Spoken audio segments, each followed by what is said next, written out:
Ahí Bueno, está. perfecto. Ahí ya vamos a grabar. Bueno, muy buenas tardes, bienvenidas a todas. Estamos en la clase número 3.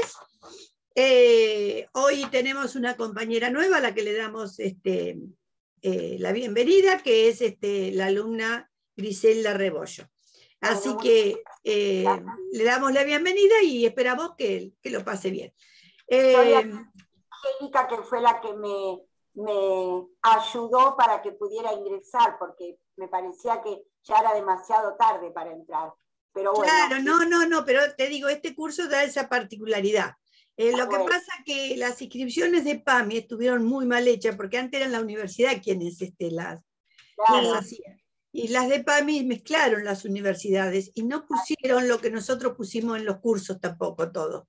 Entonces ahí es una lástima, porque mucha gente no sabe que puede entrar. Se sabe por el boca a boca, pero no porque como estaba planteado.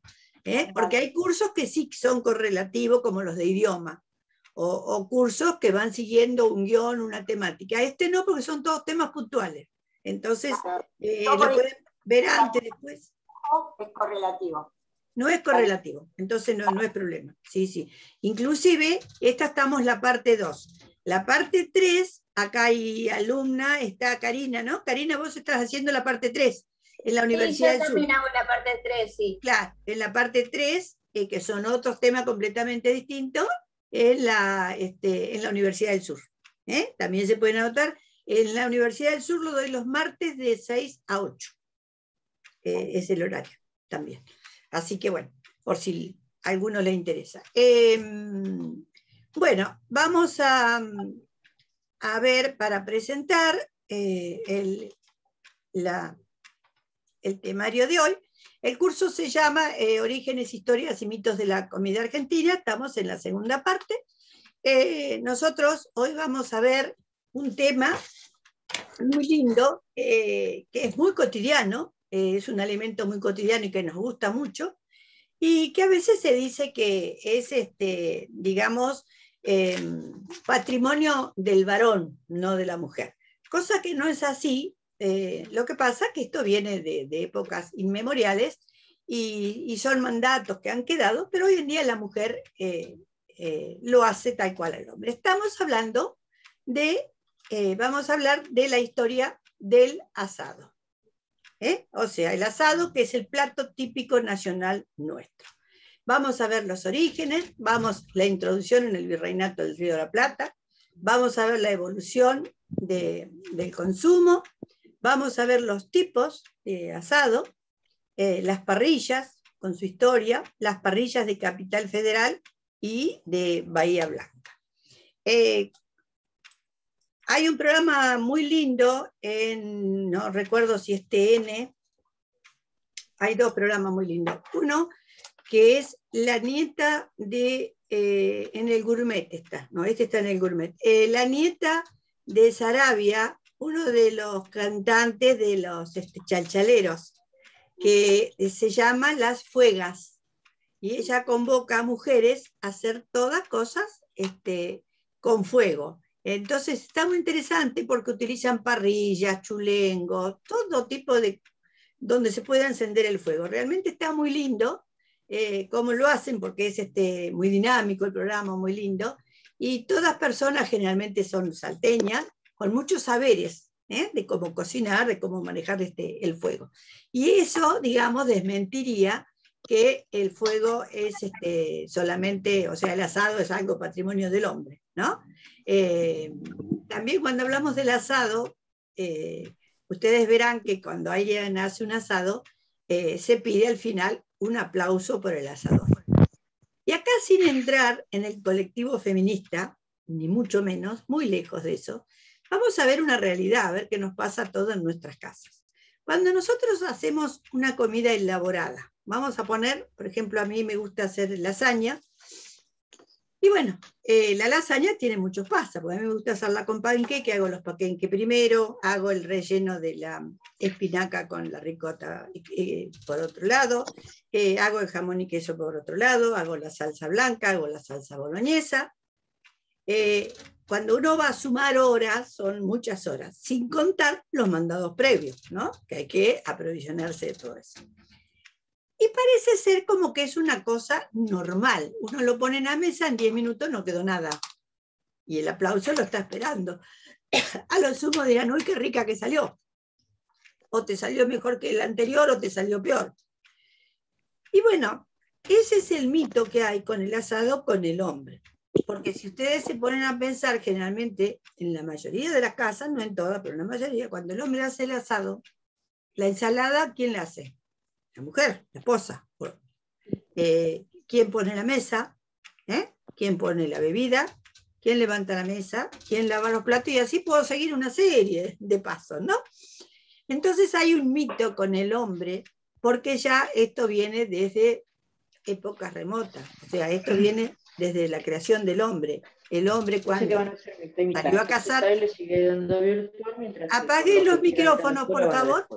Apaguen los micrófonos, por favor. El hombre, obviamente, era apaguen, por favor, a ver los micrófonos. Espera un cachete. A ver, vamos a apagar el micrófono porque si no... Ahí está, gracias. El hombre era el cazador, después cuando ya estuvo la invención del fuego, era el que asaba la carne, y ya ahí se, digamos, distribuyeron los roles. El hombre por un lado hacía una cosa y la mujer por otro. Y a veces parece que esos roles quedan como mandatos ancestrales y no se cambian. Hoy en día nos damos cuenta que se pueden cambiar y una mujer puede hacer un riquísimo asado igual que el hombre, porque son técnicas, lleva una forma de hacerlo, hay que tener una mano y hay que tener un criterio, y es como cualquier otra comida, ¿no? Pero a veces lo dejamos también, porque si el hombre es lo único que hace el asado, decimos, bueno, no vamos a aprender a hacer asado porque si no, es otra cosa más que tenemos que hacer, ¿no? Eso sería un pensamiento. Bueno, pero viene de ahí. Y el asado, como les digo, que constituye el plato típico nacional de esto, nuestro, se cocina a las brasas desde que el hombre aprendió a manejar el fuego, o sea, en los principios de la humanidad, en cuando apareció el fuego. Y esta carne asada cambió el paladar de los humanos, porque la carne primera se comía cruda, y la carne cruda no era digerible. Lo mismo que los cereales. Los primeros cereales se comían crudos y se hinchaban, daban gases. Cuando apareció el fuego, ya los cereales se calentaban, se hervían, ya tenían otro proceso, se tostaban y se hizo digerible, ¿no? Pero esto cambió todo el paladar de los humanos y empezó con los habitantes de Asia Central, la región del Cáucaso, porque eran todos eternos jinetes que hacían largas travesías, entonces en sur todos llevaban lanzas en esa época, ensartaban los trozos de carne y estos cuchillos, o sea, los clavaban en tierra, porque obviamente no había platos ni cubiertos. Ya cuenta la historia que las tropas del terrible Atila bajaban de sus cabalgaduras para comer suculentos asados, carnes asadas. Obviamente no va a ser el tipo de asado que estamos acostumbrados a comer hoy. Eran otro tipo de carne y otro tipo de animales. Esta especie de brochet, como diríamos hoy que hacían ellos, llegó a toda Europa con todas las invasiones de todos los bárbaros, y quedó también con distintas variantes, y hubo sucesivas modernizaciones en los hábitos culinarios de todo el este europeo, porque también estuvo la influencia de los turcos, la influencia de los griegos, los balcánicos, y bueno, los primeros vacunos que llegaron al virreinato del Río de la Plata vinieron de España. Ustedes tienen que pensar que nosotros acá no teníamos hacienda vacuna ni ovina. Cuando ya Cristóbal Colón descubrió América, trajo los primeros vacunos, pero a la zona de América Central. Y bueno, las primeras vacas, que eran 7 vacas y un toro, fue en el año 1556, y bueno, los trajo Juan de Garay desde Asunción, que ya ahí sí, los conquistadores ya habían llevado animales, porque lo que pasa es que cuando llegaron acá, en la primera expedición de Mendoza, fracasaron porque no había comida. Estaba lleno de yaguaretés y los yaguaretés se los comieron a ellos. Entonces, los españoles no estaban acostumbrados a comer los animales autóctonos que teníamos. Nosotros teníamos perdices, teníamos zorros, teníamos mulitas, pero para ellos eran desconocidos y ellos estaban acostumbrados a la carne vacuna y se murieron de hambre. Entonces ya, cuando vino Juan de Garay, previendo todo esto, ya se trajo las primeras vacas y las llevó primero a Santa Fe, que era una de las primeras ciudades que se fundaban.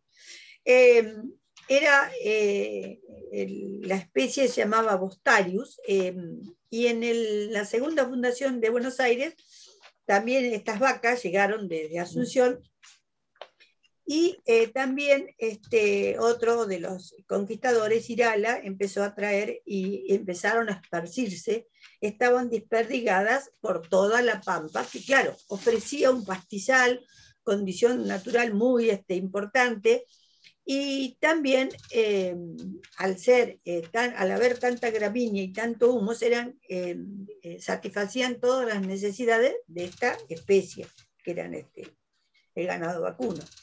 Ya en el siglo XVII, en la ciudad de Buenos Aires, los perros, hablan los cronistas, que los perros estaban todos gordos, igual que las ratas. Las ratas ya parecían perros de grande porque comían abundante carne y de primera calidad, que estaba desparramada en las calles del centro, porque no se comía la carne, o sea, se le sacaba la lengua solamente.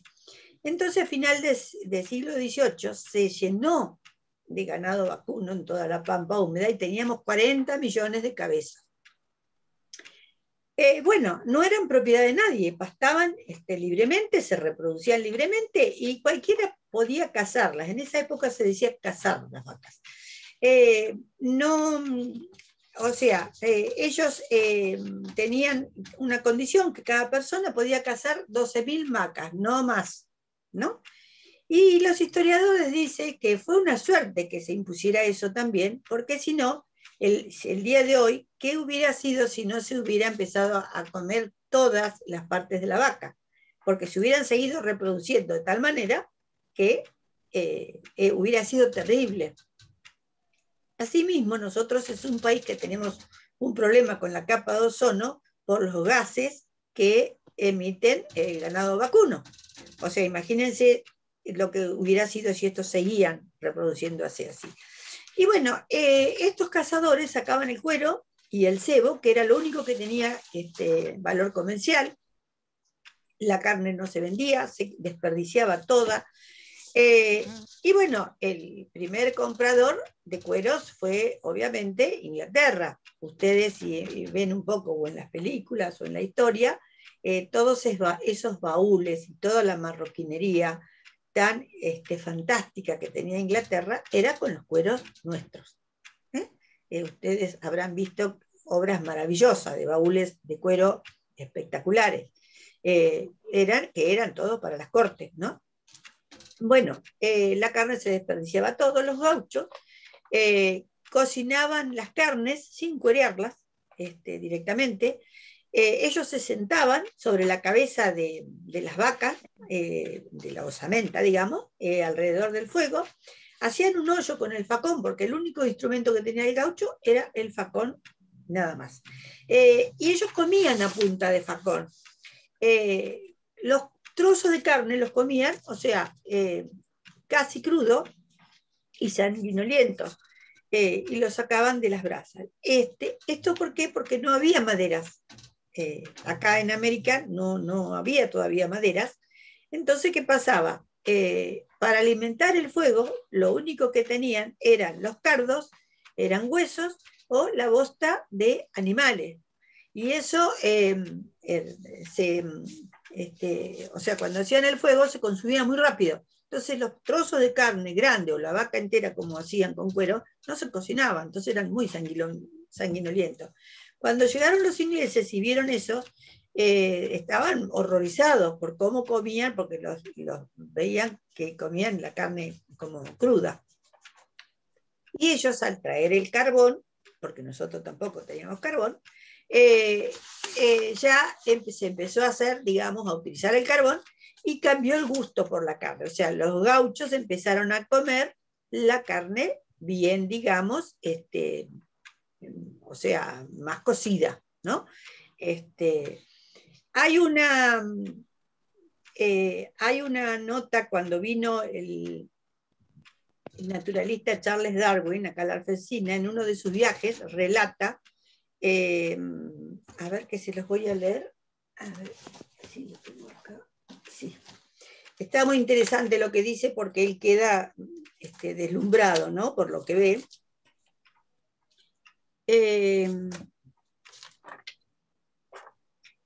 Dice, Charles Darwin textualmente, ¿no? Se los leo. Dice, si un digno regidor hubiera podido cenar con nosotros aquella noche, inútil es decir que la carne con cuero bien pronta hubiera sido celebrada en la ciudad de Londres.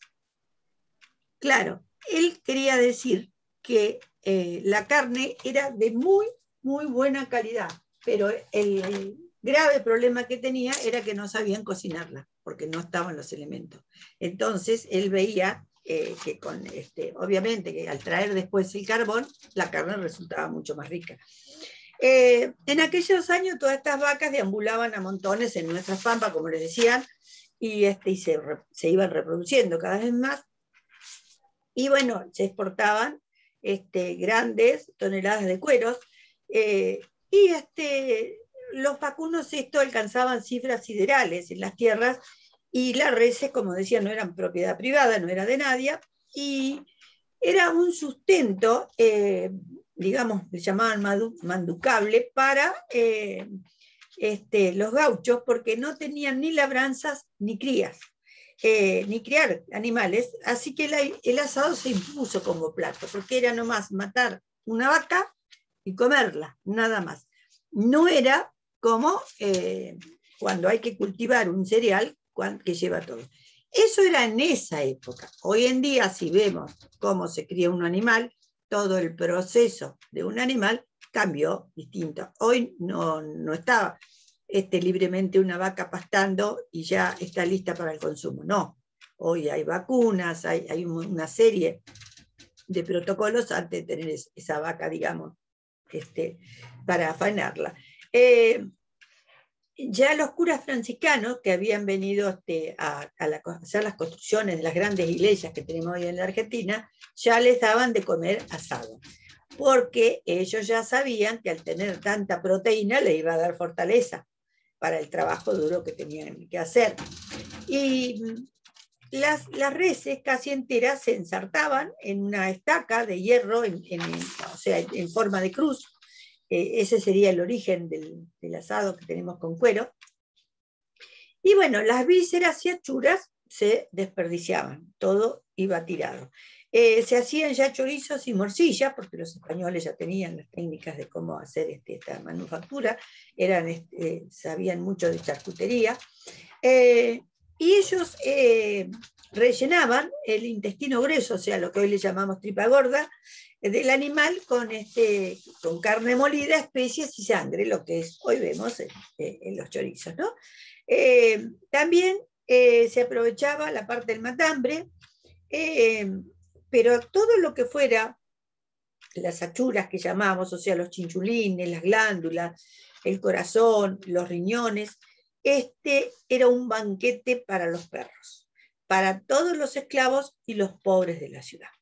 Ustedes vieron que hay barrios en la periferia de Buenos Aires, generalmente en la ruta a La Plata, donde estaban los frigoríficos, que se llamaban los barrios de Mondongo. Y bueno, y estos frigoríficos, cuando uno lee la historia, empleaban a muchos descendientes, a muchos africanos, esclavos, porque ellos estaban acostumbrados en sus países de origen a comer las achuras. Estaban privados de comer la carne del animal. De ahí que nosotros vemos que en toda esta zona hay clubes deportivos que se le dice mondongo, como acá, por ejemplo, en Cerri, a San Cinena se le decía los triperos, ¿recuerdan?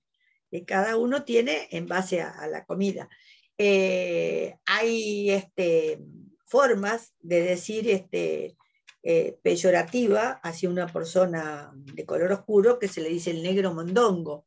Eso viene de esa época, de que comían las achuras. Pero eso fue en todo el mundo, toda América los alimentó así, ¿no? Siempre con lo último que había. Los indios de los pueblos originarios de acá, que nosotros antes le decíamos indios, pero ahora tenemos que llamar pueblos originarios, porque es como la palabra india está vedada, ellos se deleitaban con todas las vísceras de las vacas y caballos viejos, y en días festivos era su costumbre comerlas crudas. Tenían la costumbre, y bueno, la Iglesia Católica en ese momento hacía, digamos, la vista gorda, los dejaba comer las cosas crudas, como para no sacarles todo. Ellos querían evangelizarlos también, pero dejarle alguna costumbre. Y en esto de evangelizarlo, acá hay algunas iglesias en el interior, que si ustedes habrán visto, tiene la puerta principal la iglesia y a los costados tienen una puerta de cada lado. ¿Han visto alguna iglesia así? Bueno, a mí me lo explicaron un guía que era un historiador extraordinario en la Ciudad de México, que me llamó mucho la atención. En Tasco, una iglesia muy típica, vi un casamiento mexicano y como quedado en el tiempo, porque el muchacho estaba vestido todo de mexicano, con el sombrero, el poncho, todo, y la chica tenía un vestido de novia, unas rosas rojas acá, y tenías hace años esto, en el 2000 me parece, bueno, todas unas cintas en el pelo de rubias, y bien de tez morocha, bien, o sea, cómo se mezclaba lo que se usaba en esa época con todo ese hábito. Pero ahí me explicaron, me llamó la atención porque había puertas grandes, dobles, hacia el costado de la iglesia. Y a mí, como soy muy curiosa, pregunté qué era eso. Entonces me decían que cuando quisieron evangelizar a estos pueblos originarios, ellos no querían estar en lugares cerrados porque decían que los espíritus los atrapaban. Entonces, abrían las puertas, el indio, vamos a hablar, pasaba por ahí adentro, podía mirar todas la cruz y todo lo demás que estuviera en la iglesia, pero salía. Él tenía la seguridad de salir, que no quedaba atrapado. O sea, era una forma velada de evangelizarnos, porque cada vez que entraba, digamos, se hacía, le llamaba la atención las imágenes, todo, se les hacía más familiar hasta que se evangelizaba. O sea, era un proceso, ¿no? Bueno, por eso que acá, volviendo al asado, las carnes crudas se las dejaban comer, porque estos también comían carne humana, porque acá estamos diciendo, ¿qué tiene que ver la carne de vaca con...? No, comían la carne humana. Cuando llegaron los primeros conquistadores, cuando vino la expedición de Mendoza a Buenos Aires, que no tenían comida, que no tenían nada, bueno, hubo canibalismo. Mandaron a España a decir lo que había pasado acá. A ver si apagan los micrófonos, por favor. La iglesia miró para un costado y dijo, bueno, no tenían otra cosa que comer. Entonces pasó. Pero esto pasaba acá, ¿no? Eran las costumbres que tenían. Por ejemplo, San Martín, cuando preparó el ejército de los Andes, que preparó tanta cantidad de cosas, él lo formó en base a las mingas. Ustedes habrán escuchado las mingas, son formas de asociación comunitaria para un bien común, ¿no? Para ser solidario. Pero ser solidario en este caso con algo recíproco. Por ejemplo, yo tuve la oportunidad de ver una minga en la isla de Chiloé, en Chile. Tienen las casas con los palafitos y venía una corriente muy grande y se iba a llevar las casas. Entonces todos los vecinos se unían con bueyes y unos rollizos muy grandes, se ponían las casas arriba y se las llevaban a otro lado, a tierra firme, más adentro.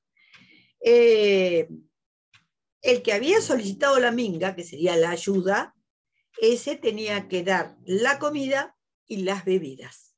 O sea, siempre fue así, la minga es algo recíproca. De ahí viene que nosotros muchas veces decimos la expresión cuando alguien nos pide algo, minga que te voy a dar, quiere decir no te voy a ayudar.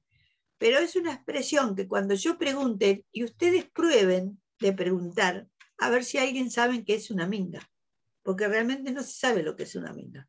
Y nosotros vivimos con infinidad de impresiones, infinidad de expresiones que no sabemos de dónde vienen. Las repetimos, pero no sabemos de dónde vienen.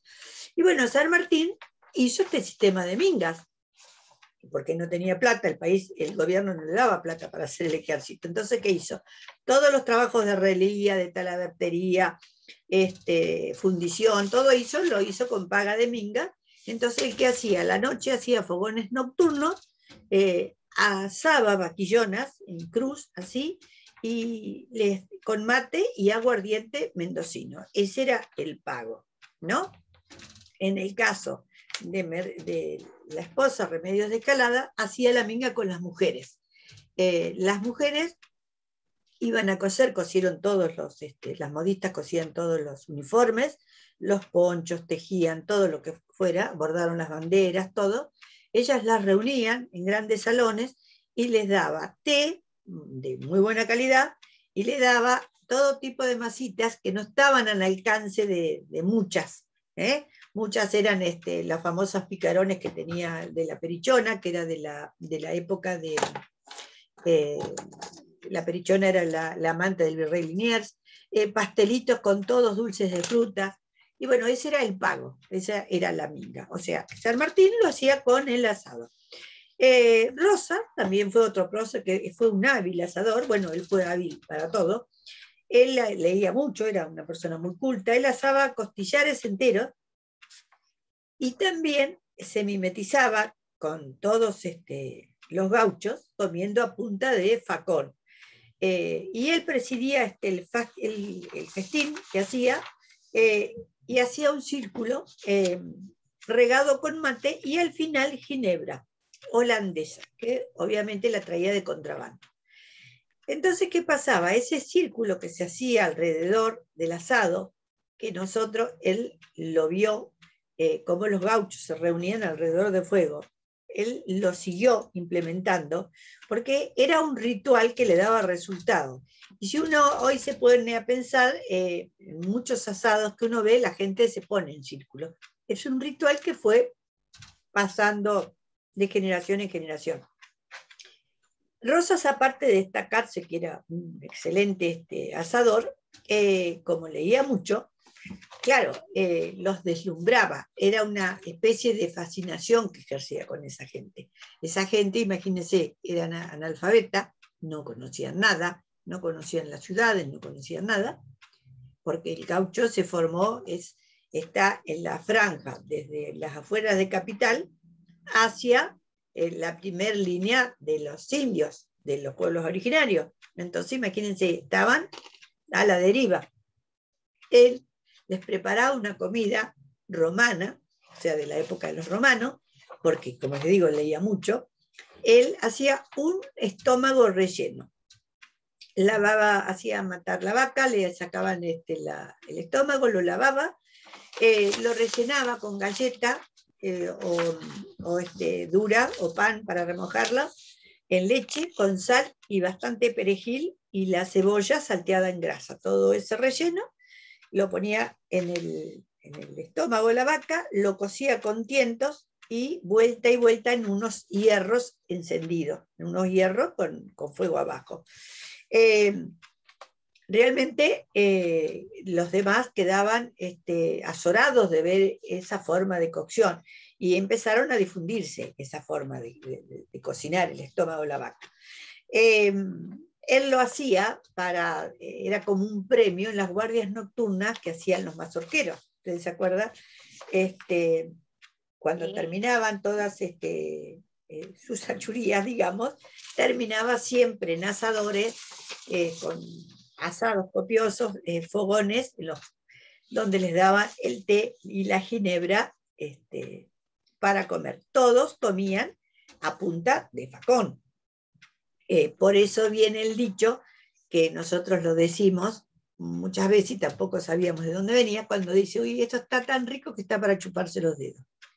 Claro, ellos comían, imagínense, la carne arriba del pan, como en el campo también se comía, cortaban así, que se ensuciaba el dedo y obviamente se chupaban los dedos y dirían qué rico. De ahí viene el dicho ese que nosotros decimos también.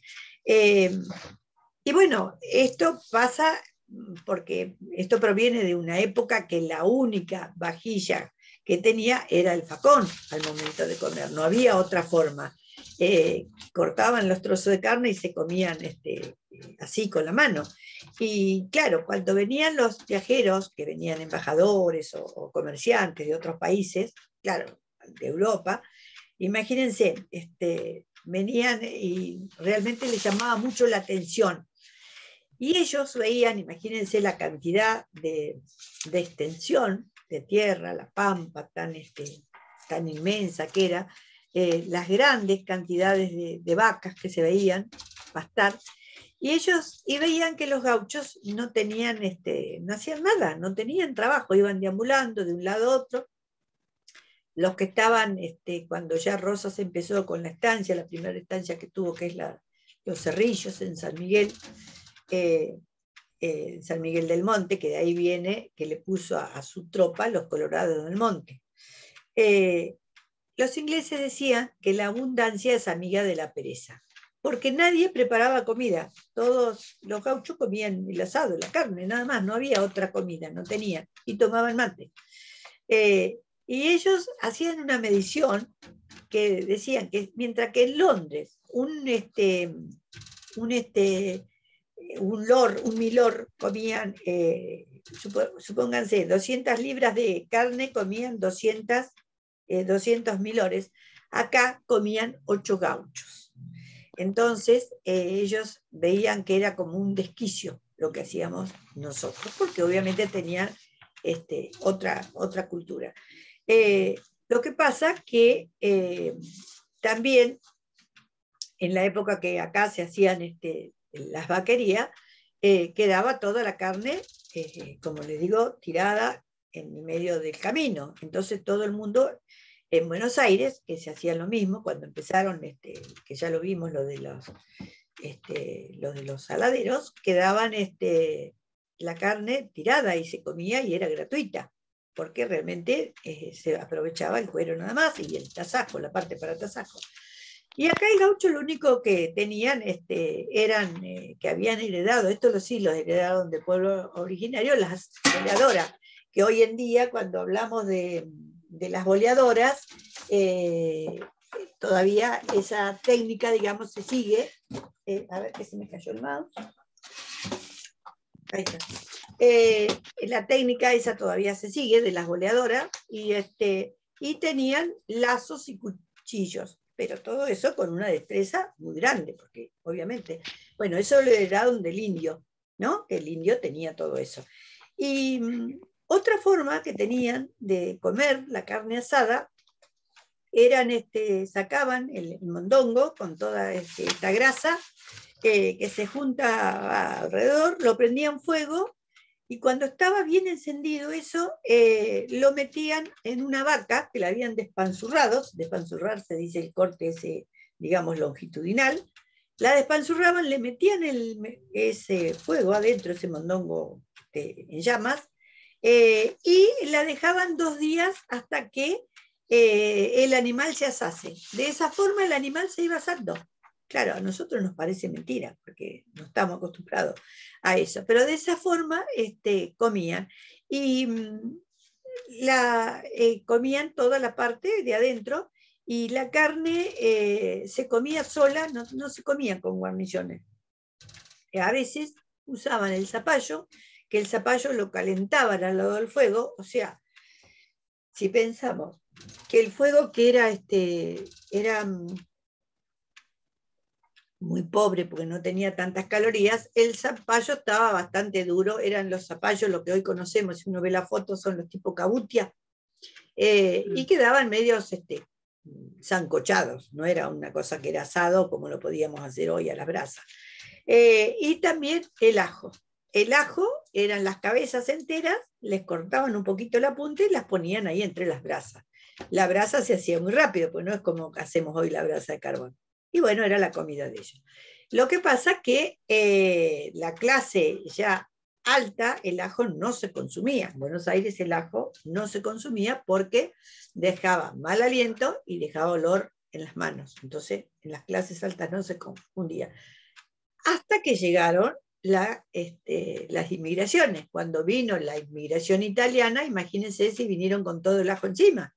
Entonces ahí empezaron a cambiar los gustos, pero lo empezaron a mezclar con recetas francesas. Entonces el ajo estaba más suavizado, no se comía crudo, hasta que se incorporó, como lo tenemos en el día de hoy en nuestras casas, que todo el mundo... Bueno, hoy tenemos el provenzal, que está bárbaro también, ¿no? Para sacar de apuro. Si uno no quiere picar, está bueno. ¿Usan el provenzal ustedes?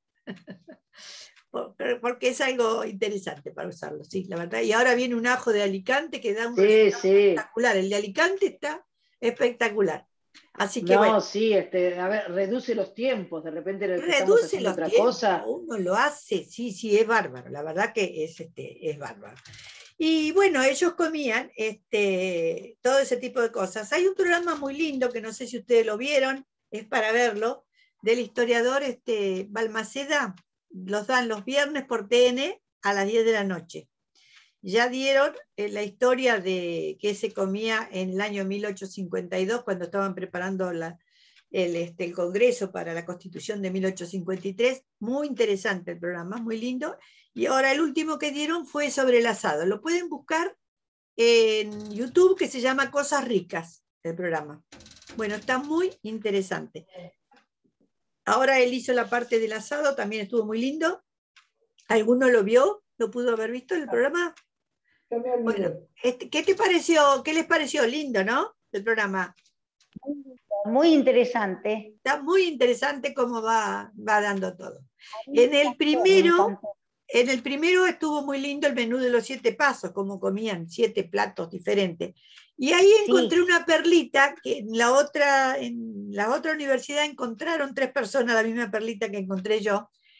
Eso se ve que ha sido por la persona que le preparó la mesa. Vieron que había dulces, había higos, todo lo que se comía en esa época. Y él dijo se tomaban licores, no dijo especialmente, no dio ninguno en especial. Pero ahí había, estamos hablando de 1852, y había una botella de esperidina. Y la esperidina nació en 1864. Claro.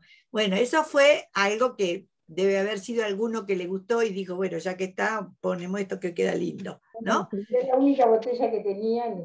Exacto, puede ser eso también, que era la única botella que tenía. Pero el programa está muy interesante, muy lindo. Y lo del asado estuvo muy lindo la forma, estuvo muy bueno lo del mate, que eso no lo sabía yo, que se llevaba el mate colgado cada uno, o sea que ya estaban preparados para el coronavirus los gauchos. Ya se lo llevaba el mate.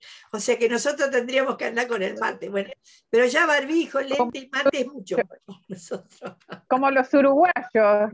Como los uruguayos, claro. Acá, con el termo, yo acá se ven por la calle. Sí, y claro, ya tienen su costumbre personal.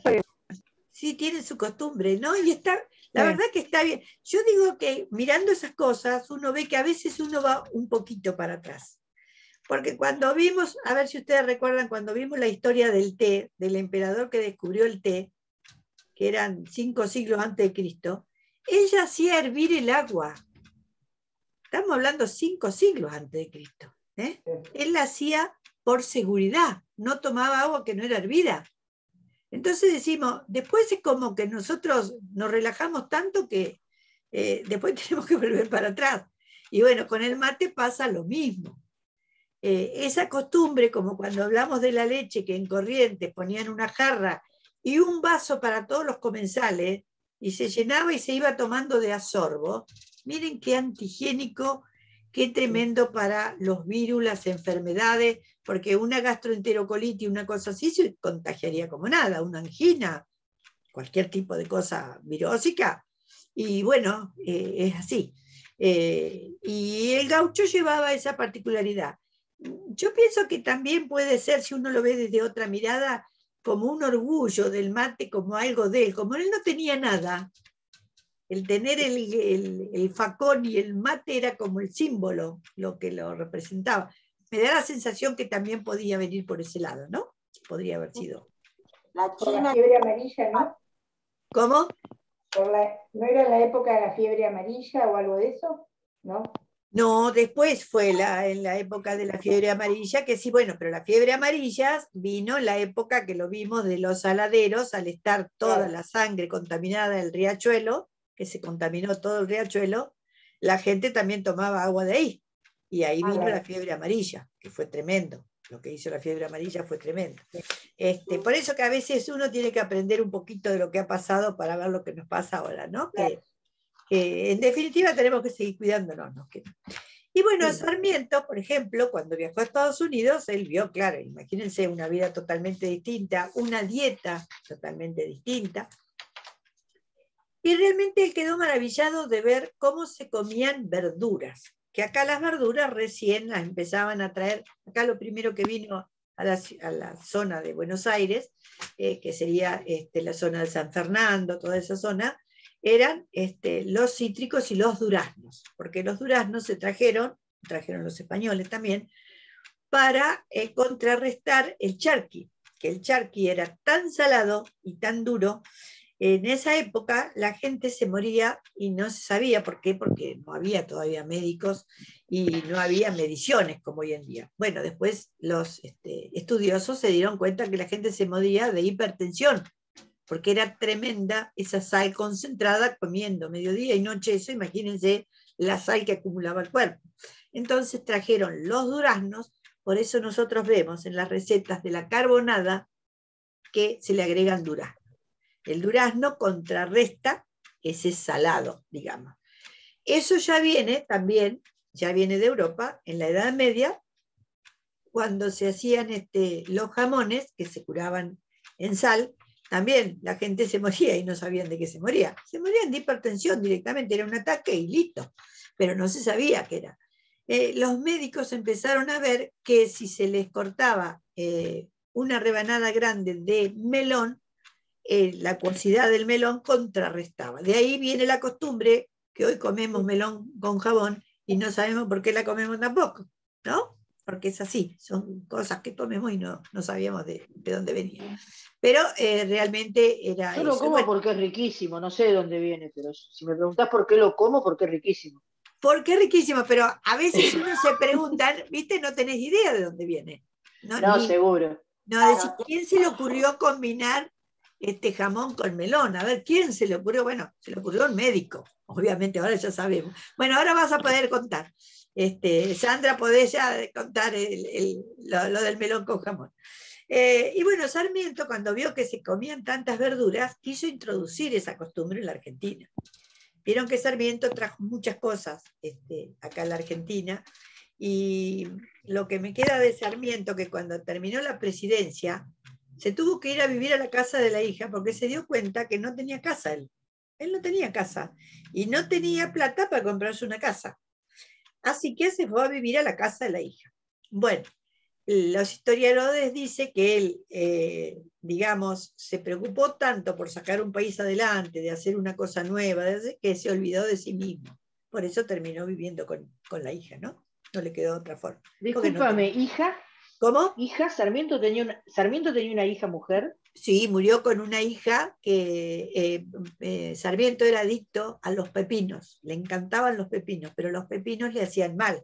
Entonces ya cuando era viejito, no quería la hija darle pepino. Entonces él, ¿qué hacía? Le decía a las nietas que vayan al mercado a traer pepino. Pero la madre ya le habían dicho a la nieta, decirle que no habían llegado, porque los pepinos venían del interior en la ciudad de Buenos Aires. En la ciudad de Buenos Aires murió. Y bueno, y era adicto a los pepinos. Él se había acostumbrado a las verduras y frutas, porque él se hacía traer desde allá, de San Juan, de sus hermanas. Todas las semanas le mandaban en carretas, le gustaba todas las cosas que hacían las hermanas que eran en base a conservas. Le gustaban los higos, las nueces, todos los dulces, mermeladas, escabeches, todo eso que hacían las hermanas eran muy laboriosos. Hasta viejito él recibía de sus hermanas esa encomienda y comía de todo. Pero lo que más le apasionaban los pepinos, y la hija no se los quería dar, obviamente. Entonces le había dicho a sus hijas, cuando el abuelo pide pepino, le dicen que no llegaron, no recuerdo si llegaban de Entre Ríos o de dónde eran los pepinos en esa época. Bueno, porque él se había acostumbrado en Estados Unidos a comer una gran variedad de verduras, que, no, que acá en Argentina no estaba la costumbre. Y entonces, ¿Puedo acotar algo? sí, cómo no, sí. Recién preguntaron hija, porque todo el mundo piensa que Sarmiento solamente crió a un hijo, No, que era Dominguín. no. Sí. Sarmiento era muy picaflor y muy mujeriego, Sí, y tuvo muchísimos hijos desperdigados por toda la Argentina. exacto. Entonces, no solamente hay que verlo como prócer, sino también como No, ser humano. Tenés que ver humano. como humano. Exacto. Claro, exacto. es como San Martín, que siempre se dice que le fue fiel a Mercedita, a la No, mujer, no le y fue tuvo fiel. amantes, tuvo amantes, en todos los pueblos que fue tenía amantes. Bueno, eran hombres. Eran hombres. Hay una cosa que lo pinta San Martín hablando, nos vamos a ir un poquito del tema, pero estamos sobre lo mismo. Cuando él llevó a Remedio Escalada tenía 14 años cuando se casó, ustedes piensen. Era la familia más adinerada de Buenos Aires, el señor padre Escalada. Él se casa, tenía 34, miren la diferencia. Se la lleva a Mendoza. Hay un historiador que dice que de 11 años que estuvieron casados, habrá estado ella 4 con él. Los otros años ni lo vio. ¿Qué pasó? Cuando lo lleva a hacer el ejército de los Andes, ¿cómo la entretiene? Con las mingas estas que hacía. El té a las tardes, coser, bordar, todas esas cositas, estaba entretenida. La sacaba a la tardecita a tomar helado, que el helado era una granitas que le llamaban, sacaban el hielo de las montañas, lo mezclaban con fruta, ese era el helado, ¿no? Bueno, ese era el paseo que tenía Mercedita. Resulta que Mercedita queda embarazada de la hija, la hija era chiquita, no sé si 2 años más o menos, contrae tuberculosis, y para San Martín era una carga muy grande tener a la mujer enferma. Entonces, ¿qué dijo? Que es mejor que vaya a Buenos Aires a la casa de los padres, que tenían un chalet y una especie de quinta.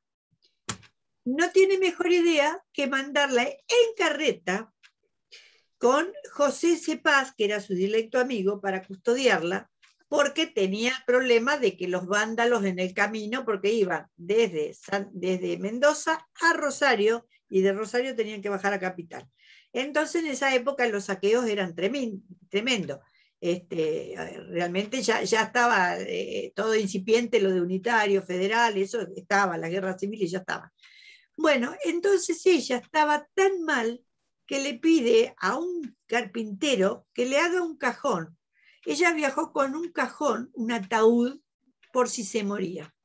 Y cuando llega a la casa, un viaje tortuoso, porque imagínense con una criatura de 2 años en una carreta y en esa enfermedad que ella tenía, cuando llega a la casa de los padres, se pone muy mal, ella estaba muy mal. La atienden los médicos incipientes que habían en Buenos Aires en esa época. Y la tuberculosis era algo que no se curaba en ese momento. Y ya le dijeron que eso era mortal. Entonces ella le pide, por favor, en las cartas, que venga a verla, y él no la fue a ver. Ella murió sin ver a su marido. Entonces hay que ver. Una cosa es el prócer y otra cosa, como bien vos dijiste, Ana, es el hombre. En toda su Pero vida. no lo vi. Recién no va cuando- a Buenos Aires porque estaba Rivadavia. Claro, era por eso. También.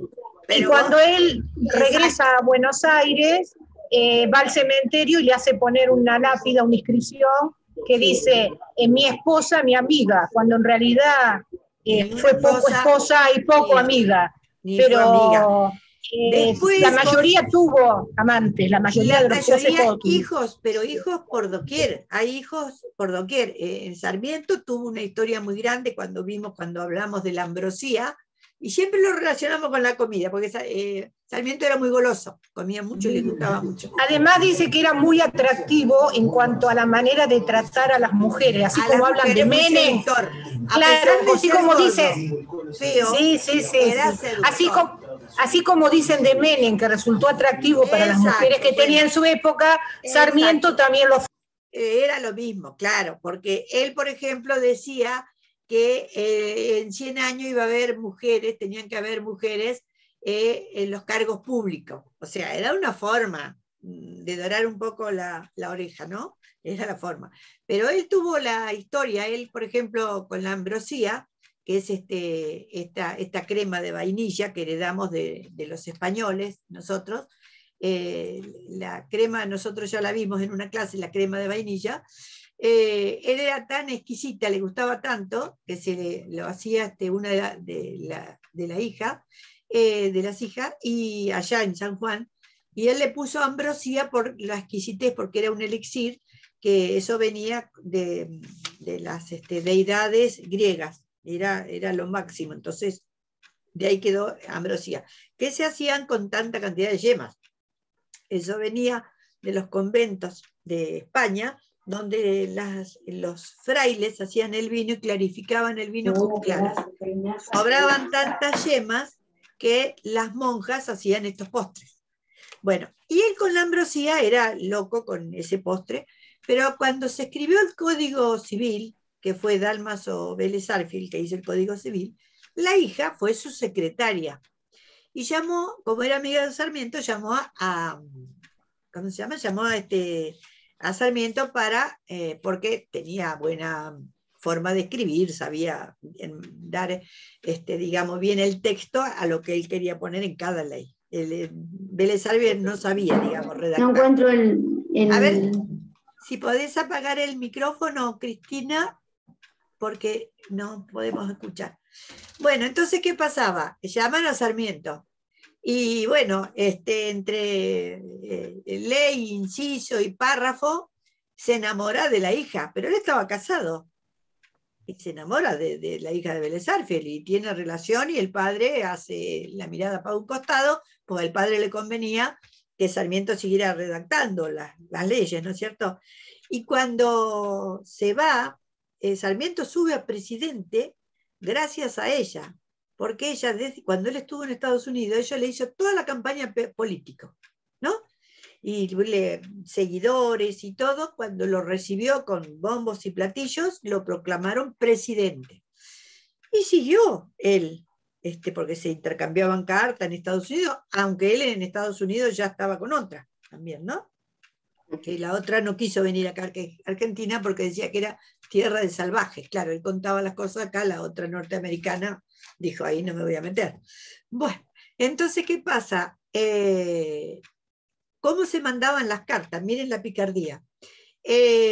Sarmiento le mandaba cartas a la hija de Vélez Arfield, pero la hija de Vélez Arfield ya estaba casada, entonces no podía recibirlas en la casa. Entonces, habían visto una viejita en la cuadra, que no sé, se llamaría Josefa Pérez, vamos a ponerle, y venían las cartas a nombre de Josefa Pérez. Entonces ella recibía, iba a la casa de Josefa Pérez y tenía la carta de Sarmiento. Y él, a su vez, en San Juan, hacía lo mismo.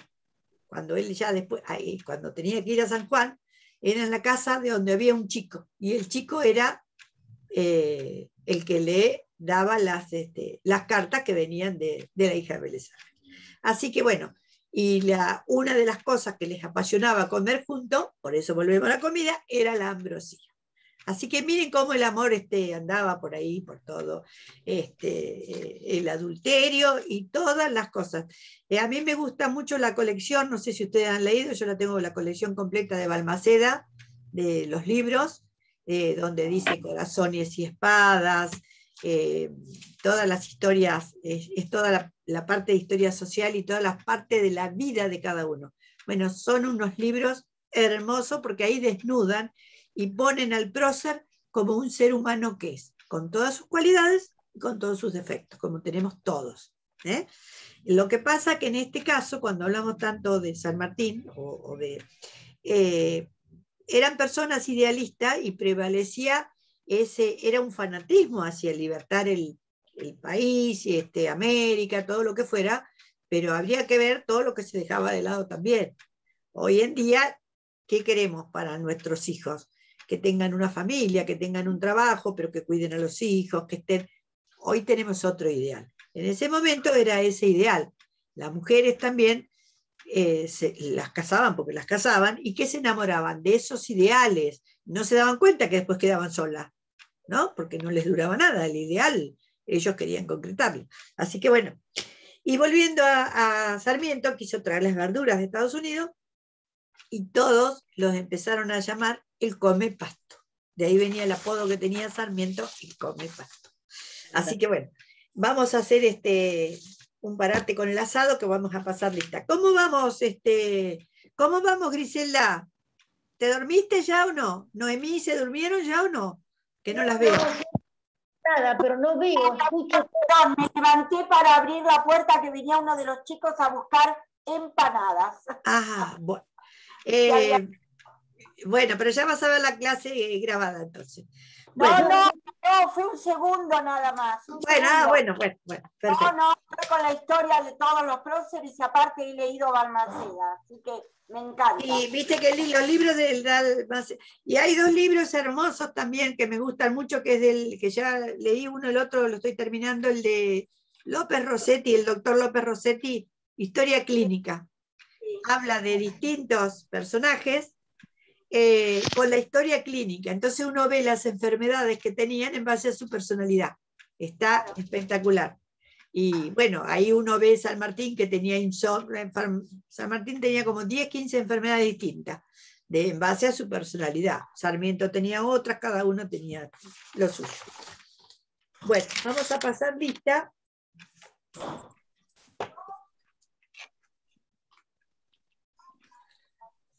Bueno, Mabel de Micheri. Apaguen los micrófonos. A ver, vamos a apagar los micrófonos porque si no... Ahí está. Bueno. Nilda Santero. Presente. Adriana Ríos. Adriana Ríos. Clelia Ota. Presente. La vi. Clelia. Yo la vi que estaba hoy. Ah, sí, ahí te veo. Ahora te veo. Ahí te veo. María Celso. Amanda Rufo.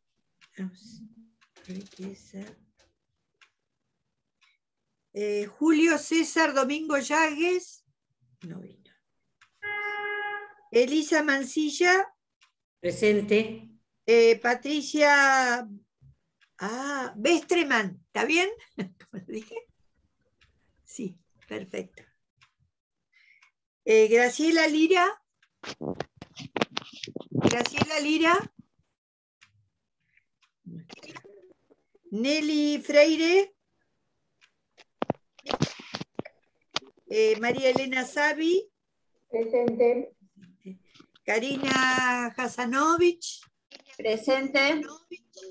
Silvana Corradini. Ausente. Ana María Cámpora. Presente. Ahí estamos. Ah, Noemí, te vemos ahora. Perfecto, pero yo no a ustedes. Escuché todo perfecto. Pero vos no nos ves, claro. No, ese es el problema. Cantó todo, escuché todo, pero no veo. Bueno, ya después vas a ver la grabada entonces. Bueno, Sandra Di Gracia. Sí, acá estoy. Presente. Alicia Gilaberte también estaba. Catalina Pérez. Y acá estoy. Perfecto. Teresa Dunec. No tenía internet. Graciela Yusefi, presente. Presente, Nilda. Sí. María Cristina Domé. No, María Cristina. No. A ver, ¿quién es la que tiene el mail La Sina 4? ¿Quién es? Ah, Domé, está bien, sí. Domé. Noemí Pesaresi, presente.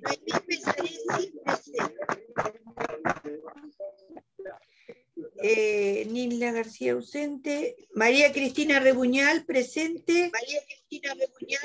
Presente. Graciela Fernández, presente. María Angélica Rivara y María Griselda Rebollo. Presente. 1, 2, 3, 4, 5, 6, 7, 8, 9, 10, 11, 12, 13, 14, 15, 17, 17. Hay una que... Otra, a ver. Ancilla, Westerman, Hasanovich, Cámpora está, Di Gracia, Gilaberte, Pérez, Yusef, perfecto, Rebuñal, Fernández, perfecto. Bueno, listo con la... Ya estamos listos con la falta. Bueno, ¿vamos bien hasta ahora con el asado? Sí, perfecto. ¿Les da ganas de comer un poquito de asado? No. Yo por estar en la clase se me pasó, se me quemó todo. Oh. Yo con ganas de comer ahora. Bueno, y hay una anécdota muy linda del año 1882, que es de José Hernández, nada más y nada menos que el escritor, el autor del Martín Fierro. Él era íntimo amigo de Dardo Rocha, que era gobernador en ese momento de la provincia de Buenos Aires, y bueno, Dardo Rocha lo invita al acto simbólico de poner, de la colocación de la piedra fundamental en la ciudad de La Plata.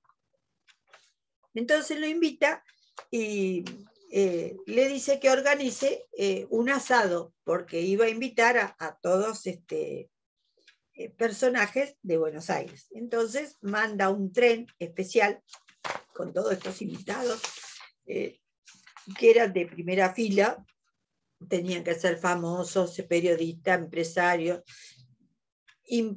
todo tipo de personas influyentes,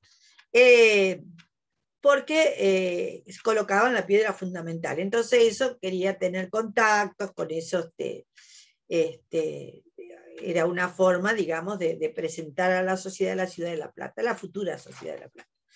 Pero había una condición, que las mujeres no podían ir, porque Dardo Rocha decía que faltaban instalaciones adecuadas, y bueno, es relativo, nosotros pensaríamos, podían haber hecho algo, pero no, era realmente una cosa de hombres. Ahí la mujer estaba excluida completamente, estamos hablando de 1882, imagínense que en esa época las mujeres no podían ir a confiterías, no podían salir sin su esposo, el vaso de vino tenía que tomar primero la copa de vino su esposo y después ella, o sea, era una época bastante complicada. Salvo excepciones, como fue en el caso de Lola Mora, o estas personas que han transgredido, que fueron adelantadas. Entonces José Hernández organiza este gran asado, era para 500 personas, así que contrató gran cantidad de asadores, carnearon 100 novillos de primera calidad, obviamente, y comandó este ejército de asadores. Claro, todo fue un trabajo muy grande, pero no tuvieron en cuenta que en esa época realmente el tren no cumplía los horarios, no eran los trenes europeos. Salían cuando querían y siempre algo pasaba en el camino. A este tren se atrasó. Cuando llegaron los viajeros, que llegaron unas horas más tarde, imagínense el asado, fue tremendo como estaba de seco. Entonces ya estaba chamuscado y los periodistas de la contra, porque vieron grieta, hubo siempre, yo me río cuando hablan ahora de la grieta, y uno lee la historia y es grieta y grieta y grieta. Desde que vino la primera fundación estamos en grieta. Bueno, entonces los periodistas publicaron en los diarios de Buenos Aires si los que le hicieron el asado a Dardo Rocha eran sus verdaderos enemigos. Claro, de desastroso que salió todo. Y bueno, aquel día, dicen, fue memorable porque no hubo el aplauso para el asador, porque bueno, fue un papelón bochornoso. Y también en ese año, en el año 1882, apareció el famoso asado de tira que conocemos hoy, que esto fue, hay un ingeniero universitario que es docente, se llama Ignacio Valerio. Él investigó el origen del asado de tira y dice que es un invento puramente bonaerense. Nos corresponde, o sea, aparte de ser nacional, es bonaerense. Él nació en la ciudad de Campana, al margen del Paraná de Las Palmas, y bueno, él dice que viene allí porque realmente el primer frigorífico se instaló, fundado, o sea, el primer frigorífico de Sudamérica, estamos hablando, fue fundado por dos hermanos ingleses, George y James Drabble, se instaló allí en Campana. Esta innovación, ¿qué hizo? Que lo convirtió en emblema nacional porque tenía una tecnología que habían traído ellos de Inglaterra. Y este frigorífico fue el famoso de River Plate Fresh and Compound, que empleó a gran cantidad de gente, de muchos trabajadores que en la mayoría provenían del campo. Y ahí, digamos, se fue formando la ciudad de Campana. ¿Por qué aprovecharon ese lugar? Porque estaban todas las prósperas ciudades como del litoral, como estaba Santa Fe, estaba Rosario y Buenos Aires. Tenían líneas ferroviarias y los puertos naturales. Y en el año 1883 se envió la primera remesa de carne vacuna refrigerada. ¿Se acuerdan que ya habíamos visto que Rosas había mandado a su yerno, Terrero, a traer el buque frigorífique, que era el buque que traía las carnes congeladas, porque resulta que los primeros compradores del mundo no querían más el ganado en pie por las tosas, tenía que ser refrigerada porque eso les daba, obviamente, una seguridad. Querían corte sin hueso, que sería tipo el Hilton, solo los cuartos traseros querían, y delanteros, pero nada de costilla. Entonces los costillares eran carne de desecho, se tiraban enteros. Pero en el frigorífico introdujo otra nueva innovación tecnológica, que la trajeron de Roma, que era la sierra eléctrica, que sirvió para que todos estos operarios comenzaran a fraccionar todos los costillares en pequeñas tiras. Ahí se empieza a separar el costillar del cuero, del matambre y de la falda, de las partes donde está allí, ¿no? ¿Y qué hacían los obreros? Imagínense, ver tirar eso era un pecado. Y ellos tenían que comprar la carne. Se enroscaban las tiras de asado en la cintura debajo de las camisas y se las llevaban a su casa. Eso era muy común. Cuando los dueños del frigorífico empezaron a ver, porque obviamente lo veían entrar flaco y salía gordo, algo había pasado, entonces, ¿qué hicieron? Le empezaron a dar los costillares para que se los lleven gratuitos. O sea que por eso que este profesor, este ingeniero de Campana, dice que el asado tira nace justamente de ahí, el asado tira que conocemos hoy.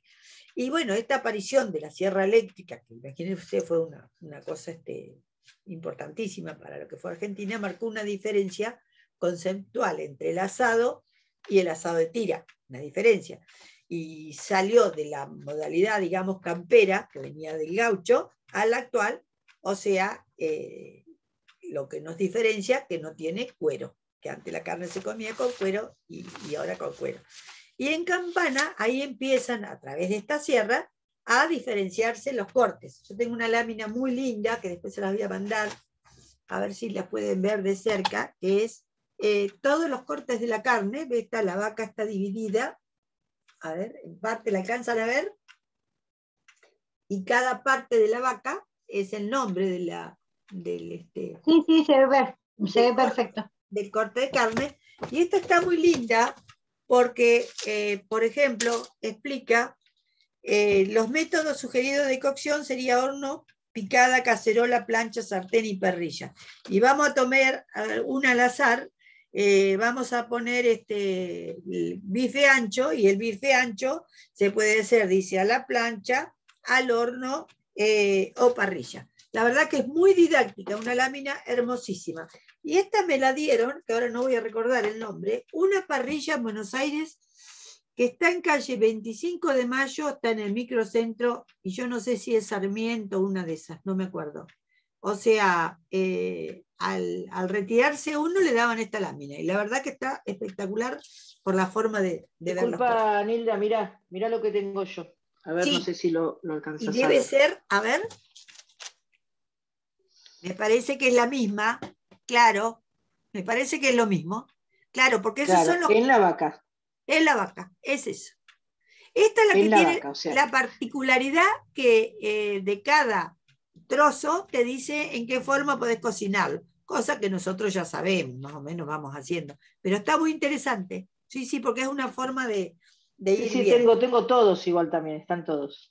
Ah, por eso, claro, los corté para que se usan.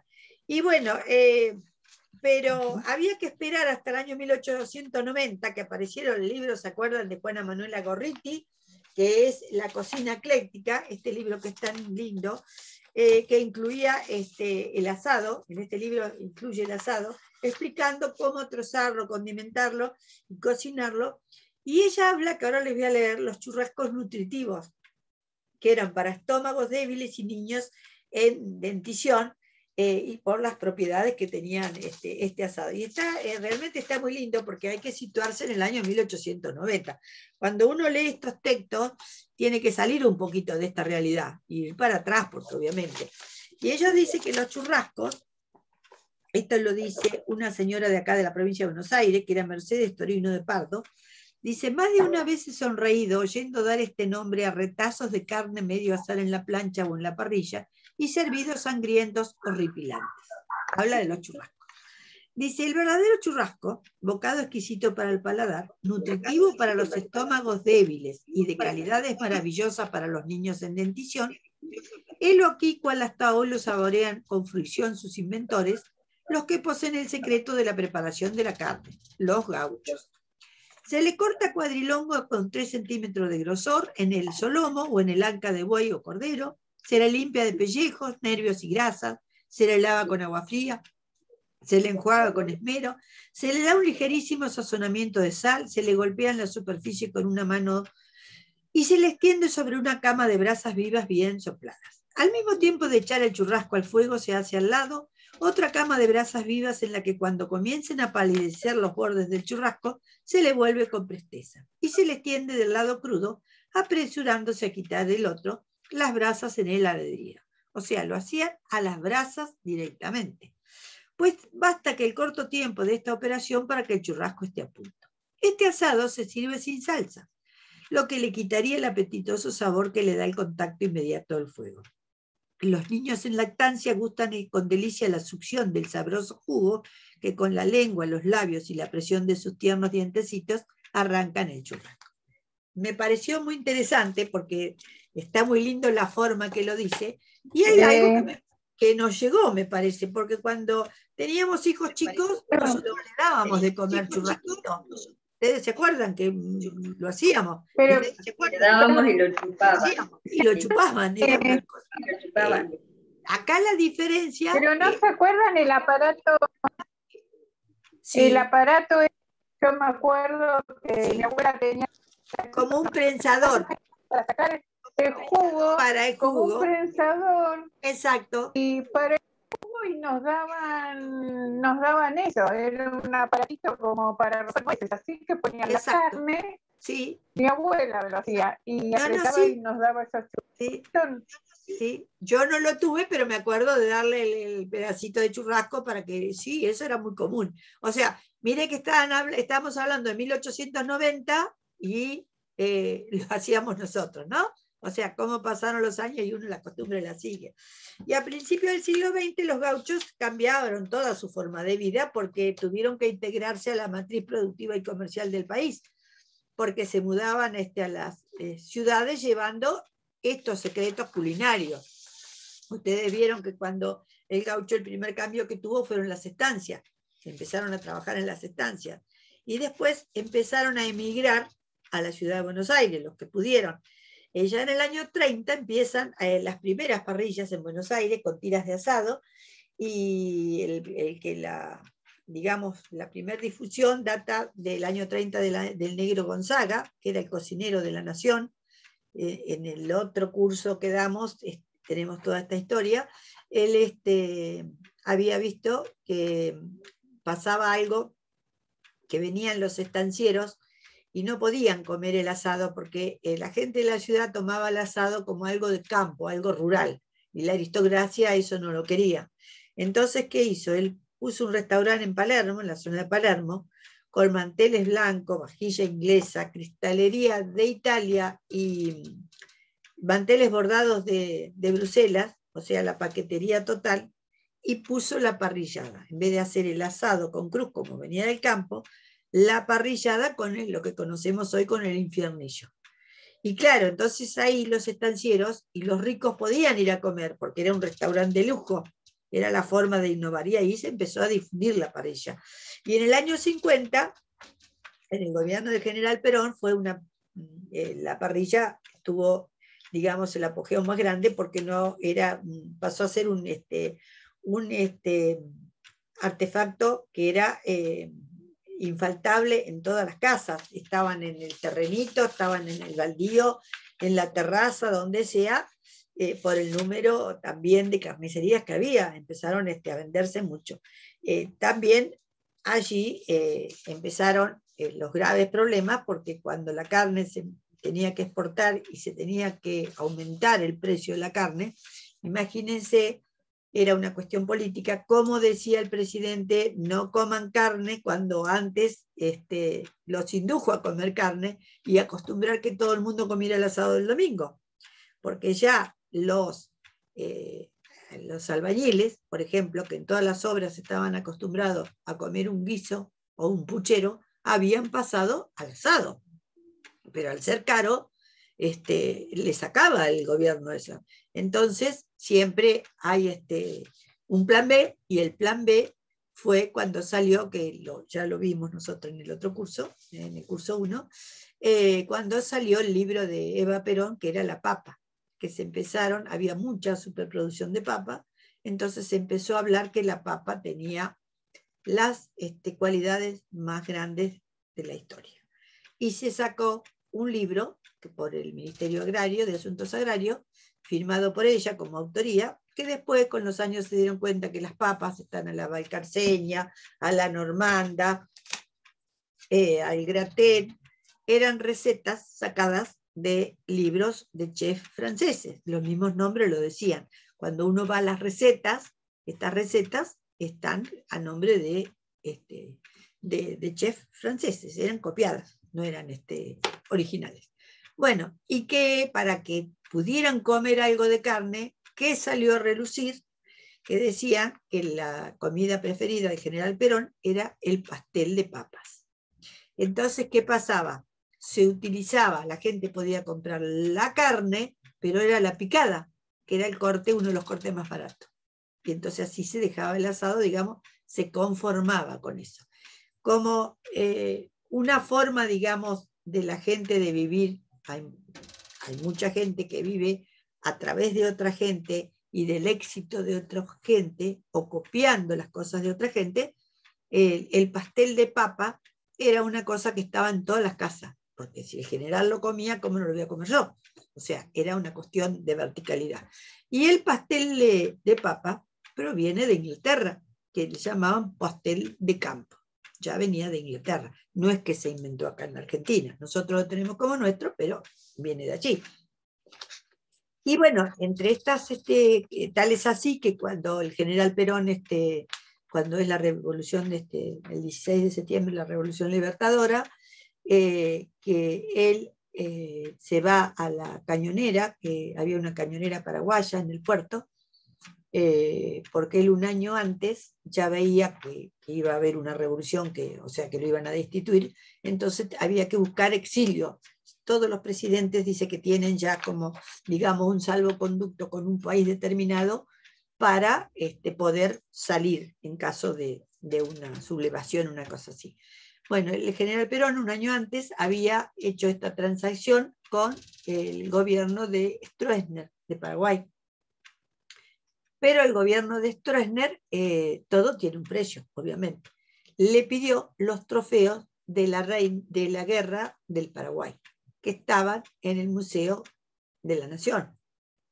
Y bueno, Perón tomó, se los dio, y le quedó un crédito. Él sabía que cuando golpeaba esa puerta, cuando llega el 16 de septiembre, lo llama, lo querían llevar por avión, tenían miedo que las fuerzas de Rojas lo derribaran al avión. Si iban así en vía terrestre, era el viaje muy largo y también lo podían atacar en el camino. La única forma era mediante esa cañonera que estaba allí en el puerto, lo llevan ahí y lo hacen subir todo, lo presentan, lo recibe y le preguntan cuál era su menú preferido porque no lo conocían. Imagínense que la cañonera paraguaya tenía toda comida paraguaya. Entonces él dijo el pastel de papa. Entonces cuando dijo el pastel de papa le preguntaron cómo se hacía, él dio la receta, que es la receta más o menos que hacemos nosotros todos, y él en toda esa travesía comió el pastel de papa. Cuando llega allá, Stroessner prueba. Y se llamaba Tucho, los historiadores no tienen el nombre del capitán de esta cañonera. Cuando ya se retiró de las Fuerzas Armadas, se incursionó en actividades comerciales y siempre se acordaba de ese pastel de papa. Él tenía una cocinera que era guaraní, correntina, que sabía hacerlo muy bien el pastel de papa, y entonces una noche invita a toda la clase alta, todos los electos de Asunción, y le hace hacer el pastel de papa, pero esta cocinera, en vez de servirlo como lo servimos nosotros en fuentes, lo hizo en cazuelas individuales, en unas cazuelas de cerámicas individuales, y gratinadas al horno. Bueno, esa comida impactó para los paraguayos, que no la conocían, obviamente, y de ahí que muchos paraguayos optaran por comer este pastel de papa, que es tan común a nosotros, ¿no? Nosotros es una costumbre que tenemos. Hoy en día hay más variantes. Yo cuando vivía en el campo, mi mamá en una época lo hacía con papa o lo hacía con polenta. La verdad que porque venía de sangre italiana, entonces se usaba también la polenta. También se le ponía jamón y queso, o sea, se le pone huevo duro o aceitunas, pasas de uva, pero más o menos la receta es la original, que ya venía. Las aceitunas y las pasas de uva se las agregamos nosotros, las aceitunas generalmente vienen de los italianos, y las pasas de uva más de los españoles, ¿no? Y hay casas que no le ponen ninguna de las dos cosas. Pero bueno, de allí viene la historia del pastel de papa, ¿no es cierto? Y volviendo entonces, se dejó de comer el asado porque claro, los costos eran muy altos. Y la clase media y baja no llegaba, digamos, a hacer ese ritual de todos los domingos de poder comer el asado. Y bueno, según Senasa, dice que hay tres tipos. El asado se configura en tres variables, que sería uno hecho sobre la parrilla, otro al asador abierto, que se ensartan en la cruz, y el otro, el asado con cuero. Nosotros, el que tenemos más comunes es el asado común a la parrilla, o al asador. El asado con cuero, nosotros hemos visto mucho, cuando eran las fiestas, lo habrán visto en la fiesta de la primavera en Montehermoso, cuando recaudaban todas las instituciones de Montehermoso, así traían la gente de campo, donaban los costillares, y se hacían con cuero. Ahí es donde, bueno, ahora eso no se hace más, o sea que hemos dejado de ver el asado con cuero. Y el asado con cuero, el asado argentino, cualquier tipo de asado argentino, se hace generalmente, se hace con leña o carbón. La gente hoy en día prefiere el carbón por la practicidad del rápido encendido que tiene, y se hace en las parrillas, que hoy en día han cambiado la forma porque vienen con acero inoxidable, vienen distintas. Y la parrilla dice que la que mejor es la que tiene los hierros en forma de V, porque se desgrasa por completo el asado. Allí cae la grasa y se desgrasa. Y también se prepara con menos brasas, si lo quiere, la altura es más baja. Y también hay muchos que dicen que hoy se varía, que en las brasas uno le puede agregar distintas hierbas para aromatizar. Pueden ser frescas, que son más naturales y más fuertes, y estas pueden ser laurel, estragón, orégano, salvia, tomillo, y bueno, que le da ese sabor. También tenemos hoy en día, no nos olvidemos que también están los ahumadores, que ya vienen, digamos, el olorcito a humo del asado, que es lo que más nos llama de la atención, ¿no? Cuando uno, no sé, un domingo se levanta y un vecino hizo un asado, lo primero que le gusta es ese olorcito al asado, ¿no? Pero hay distintas formas, hoy en día se ha cambiado muchísimo la forma. Y hay un libro muy lindo que tengo que se llama El Manual del Asador. El autor se llama, a ver cómo se llama el autor, es Sabanés Ricardo. Es un libro, yo les voy a pasar una receta, es un muy lindo libro para regalar así a una persona que le gusta hacer asado, porque tiene muchos tips, tiene muchas recetas y distintas formas de hacer, desde salmón a la parrilla, asado, habla del chimichurri, del cordero, del pollo a la parrilla, vacío. Yo les voy a mandar una receta muy linda. Realmente están muchos consejos, muy lindo libro es ese. Y hay una historia muy linda que tenemos acá en Argentina, que ustedes lo conocerán todos, es un jovencito que se llama Luciano Laucha, le dicen Luchetti, que en el 2011 él creó un grupo de WhatsApp y con sus amigos crearon Locos por el Asado. ¿Lo habrán visto en televisión? ¿Lo han visto? ¿O habrán escuchado? ¿Nunca lo vieron? Bueno, muy lindo. La historia de este muchachito es joven, tiene una casa en Buenos Aires con mucho patio, muy, muy lindo. Él tenía un hermano mayor, resulta que y vivía con su hermano y su madre, y el hermano todos los viernes hacía asados en el quincho de la casa y reunía a los amigos, y por supuesto él, como era joven, también estaba. Resulta que de buenas a primera, no sé por qué motivo, si tenía novio o que el hermano se va de la casa y queda él con la madre. Y llegaba los viernes y empezaba a extrañar todo ese ritual del asado, que había que comprar la carne, juntar los amigos, que el vino, Y se empezaba a sentir mal, porque era un vacío muy grande. Y un día le dijo a la madre, dice, yo no podría hacer asado. Sí, dice, ya tu hermano no está y se usa vos el quincho, le dijo la madre. Y empezó a reunirse con amigos y ahí empezó a hacer asados y a hacer innovaciones. Empezó a investigar.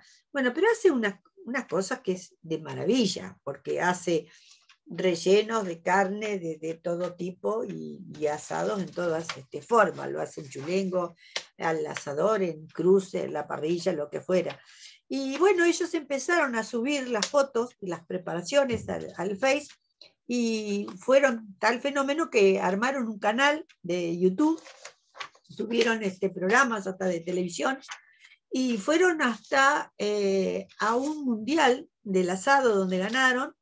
Y ellos tienen la particularidad de dar una serie de tips, digamos, de consejos para que uno hiciera un buen asado, que dice que lo primero de todo tiene que tener un carnicero de confianza, porque carnicero de confianza es el que le va a decir si la carne es la adecuada para lo que va a hacer, si la carne es fresca, y bueno, y eso me parece que nos pasa a todas, ¿no?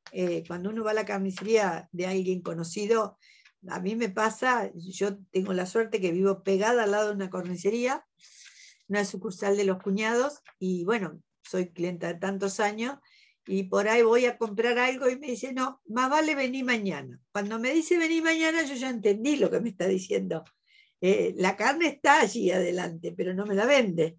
Entonces yo vuelvo al otro día. O sea, esa complicidad uno tiene, es una complicidad tácita, porque el carnicero no dice por qué venga mañana. No es porque tenga ganas de verme a mí, por supuesto, porque es un muchacho joven. Entonces, el tema es que uno tiene que tener confianza en el carnicero. Lo que dicen ellos es muy importante. También conocer. Vos sabés que, te comento algo, Sí. nosotros hacíamos el asado, nos gustaba el costillar en el medio, no a los costados, y Ajá. los huesos largos. Exacto. Entonces, ¿qué hacía el carnicero? Cuando llegaba a esa parte, todos los sábados nos guardaba el Exacto. costillar que nosotros queríamos y comíamos el costillar, no la falda, sino el No la costillar. falda, sino el costillar. Claro, claro. Yo, por ejemplo, a mí me gusta la parte del medio del costillar, y también me corta la parte del medio, o el pechito de cerdo, a mí me gusta toda la parte de costillas. Entonces me corta siempre esa parte. Y bueno, son cosas, o la milanesa de peseto me las corta para el horno de tal forma que voy a otra y me lo hace una lámina y me queda una cosa que es para frita. Entonces uno, el carnicero sí es realmente es. Por eso también se tejen tantas historias con los carniceros, ¿no? Pero bueno, pero no viene ahí. Y la historia del carnicero, bueno, ya que está, se las cuento ahora porque total viene a colación de esto. Cuando empezaron las primeras carnicerías en Buenos Aires, cuando hablamos hace un rato atrás de las primeras carnicerías, después que las vacas estaban tiradas, que se empezaron a normalizar y se empezó a vender la carne, eran todos gente que venía, de gente joven y que sabía obviamente cortar la carne y todo eso. Y a las carnicerías iban de la gente rica o de la aristocracia, iban gente, iban las siervas que le llamaban, o las criadas. La dueña de casa no podía ir, no era bien visto que la dueña de casa vaya a ser mandado. No es como nosotros que vamos a ser los mandados y es una cosa más que hacemos. Bueno, entonces eran todas chicas jóvenes, imagínense, mulatas, lindas chicas o algo, y el carnicero dice que siempre con su guardapolvo blanco, claro, eran, para esas chicas podrían ser buenos mozos, o daban una impresión atrás de buen mozo, y siempre tenían un piropo, que era un piropo que si uno lo analiza, está hecho con doble sentido. Y bueno, ellas se reían y más de una tenían, después tenían relaciones afectivas y de las otras con los carniceros. De ahí viene toda esa historia del carnicero, ¿no? Y el piropo que le decían era, te voy a dar mi trozo de carne fresca para tus labios rojos. Claro, si usted lo ven, es un doble sentido lo que decían. Resulta que estas criadas iban y le contaban estas novedades a sus amas. Y sus amas, dice que estaban desesperadas por ver los carniceros y no los podían ver, porque no podían ir a la carnicería. Así que miren qué historia. De allí viene, según la historia, de cómo hay siempre una relación con la mujer, con el carnicero. ¿Y se acuerdan que en una época, yo era cuando... Y ni hablar de Isabel Sarle, y ni hablar de la Coca Sarle. ¿Te acordás la película Carne? ¿Qué pretende usted de mí? ¿Qué pretende usted de mí? Exacto, ¿qué pretende? Me hiciste acordar, qué bueno, sí, es así. Y bueno, en una época, yo cuando recién me casé, yo voy a hacer 50 años que me casé, así que hace mucho, se iba con el plato a la carnicería. ¿Ustedes han pasado por esa etapa? Del plato a la carnicería. Ah, qué jóvenes que hay alguna, ¿eh? Yo voy a pedir los documentos, ¿eh? Bueno, se iba con el plato a la carnicería. En mi casa compraba mi abuela la carne. Yo era chica, pero no iba, ¿viste? Claro. Bueno, pero cuando yo recién me casé, como la carnicería estuvo siempre al lado, con otro dueño, pero estuvo siempre al lado, en esa época yo vivía en la casa, al lado de la casa de mi suegra iba con el plato. Iban con el plato abajo del brazo, y bueno, yo tuve que tomar esa costumbre, porque yo en mi casa, como era hija única y no hacía nada, y mi mamá estudiaba y trabajaba, realmente no veía cómo compraba mi mamá. Y bueno, me acostumbré a ir con el plato hasta que después empezaron a las bolsitas, ¿no? Cuando salió el polietileno. Pero era una costumbre muy común del plato. Y te lo daban en papel de diario a veces. Y antes sí, era en papel de diario, sí. Después pasaron al papel estraza. Al estraza. Claro. Y después, bueno, yo me acuerdo del papel de diario, que mi abuela venía de la carnicería con la comida en papel de diario, en los años 60, ¿viste? Sí, bueno, claro, porque yo me casé en el 72, ya se había pasado el plato, en el año 72 ya estábamos con el plato, pero veníamos del papel blanco, estraza y el diario. En el campo, cuando yo vivía en el campo, que había las carnicerías del pueblo, que yo estaba a 1 kilómetro del pueblo, el Mayor Buratovich, eran con diario, lo envolvían la carne con diario. Era la época así. Pensá en los huevos también, que los envolvían con diario antes que aparecieran los envases esos. Claro. Sí, todo. Yo del diario me acuerdo, pero del plato no. No me acuerdo bien. Sí, el plato acá, yo no sé, será porque como vivíamos al lado de la carnicería, muy cerquita. será porque como estábamos pegados, pero yo me acuerdo que todas las vecinas de la cuadra pasaban con el plato, ¿eh? Entonces, claro, yo que era una analfabeta en la cocina y en los menesteres hogareños, copiaba lo que veía. ¿Pero qué era, en el campo? ¿Vivías en el campo? Yo viví hasta los 9 años en Mayor Buratovich en el campo, hasta los 9 años.